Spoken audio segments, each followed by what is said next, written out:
తాడేపల్లిలో పోటాపోటీగా వైఎస్ జయంతి కార్యక్రమాలు నిర్వహిస్తున్నారు. వైసీపీ, కాంగ్రెస్లు వైఎస్ జయంతి వేడుకలు ప్రత్యేకంగా చేస్తున్నాయి.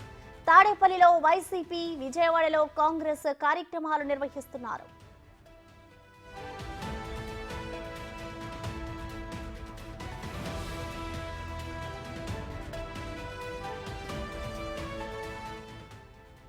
ఇడుపులపాయ వైఎస్ ఘాట్ దగ్గర మాజీ సీఎం జగన్, కాంగ్రెస్ ఏపీ అధ్యక్షురాలు వైఎస్ షర్మిల నివాళులర్పించారు.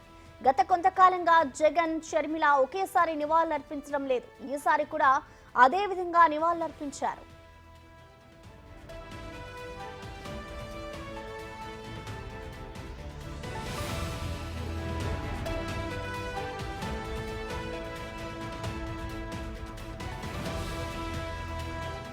వైఎస్ రాజశేఖర రెడ్డి 75వ జయంతిని పురస్కరించుకొని కాంగ్రెస్ ఆధ్వర్యంలో ప్రత్యేక కార్యక్రమం నిర్వహిస్తున్నారు. విజయవాడ ప్రైవేట్ కన్వెన్షన్ సెంటర్లో సాయంత్రం ఈ కార్యక్రమం నిర్వహిస్తారు. ఈ కార్యక్రమాన్ని రాష్ట్ర వ్యవహారాల ఇన్ఛార్జ్ మాణిక్యం ఠాగూర్ సమన్వయం చేస్తారు. షర్మిల ఆహ్వానం మేరకు తెలంగాణ సీఎం రేవంత్ రెడ్డి కూడా ఈ కార్యక్రమానికి ముఖ్య అతిథిగా హాజరవుతున్నారు.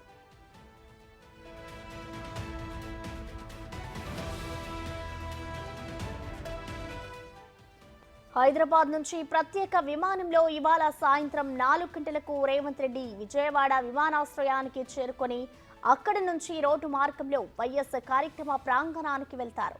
రేవంత్ తో పాటు ఆ రాష్ట్ర డిప్యూటీ సీఎం మల్లు భట్టి విక్రమార్క, మంత్రి దుద్దిళ్ల శ్రీధర్ బాబు కూడా హాజరవుతారు.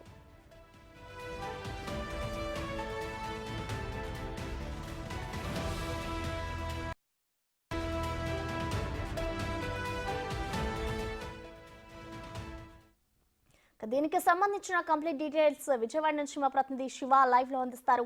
శివ, చెప్పండి. ఇటు ఏపీలో వైఎస్ఆర్ వర్ధంతి వేడుకలైతే వైసీపీ అలాగే కాంగ్రెస్ ఇద్దరు కూడా పోటాపోటీగా నిర్వహిస్తున్నారు. ఈ కార్యక్రమానికి వైసీపీ అలాగే తెలంగాణ సీఎం రేవంత్ రెడ్డి కూడా హాజరవబోతున్నారు. ప్రస్తుతం అక్కడ పరిస్థితి ఎలా ఉంది శివ?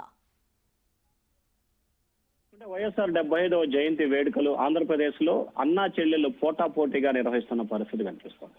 ఒకవైపు వైఎస్ఆర్ కాంగ్రెస్ పార్టీ రాష్ట్ర వ్యాప్తంగా సేవా కార్యక్రమాలు నిర్వహించాలని చెప్పి ఆ పార్టీ నేతలు పిలుపునిచ్చారు. మరొక వైపు అమరావతి కేంద్రంగా షర్మిల భారీ ఎత్తున రాజశేఖర రెడ్డి జయంతి వేడుకల్ని నిర్వహిస్తా ఉంది. ఇది కాంగ్రెస్ పార్టీ తరఫున నిర్వహించడం. దీనికి కాంగ్రెస్ పార్టీ నుంచి దేశ రాష్ట్రాల నుంచి కూడా ముఖ్యమైన నేతలు హాజరు కాబోతున్నారు. ఈ కార్యక్రమానికి సంబంధించి ఇప్పటికే సోనియా గాంధీ కూడా ఆమె ఒక సందేశాన్ని షర్మిల కూడా పంపించడం జరిగింది. ఇక ఈ కార్యక్రమానికి సంబంధించి తెలంగాణ ముఖ్యమంత్రి రేవంత్ రెడ్డి, ఆ రాష్ట్ర ఉప ముఖ్యమంత్రి బట్టి విక్రమార్క, మంత్రులు దుద్దిళ్ల శ్రీధర్ బాబు అలాగే పొంగులేటి శ్రీనివాసరెడ్డి ఈ కార్యక్రమానికి ప్రత్యేక ఆహ్వానితులుగా రాబోతున్నారు. అన్నా చెల్లెల మధ్య గత 3 సంవత్సరాలుగా కొనసాగుతున్న వారు ఈ రోజు మరొకసారి తీవ్ర స్థాయికి చేరుకుందని చెప్పి కూడా చెప్పుకోవచ్చు.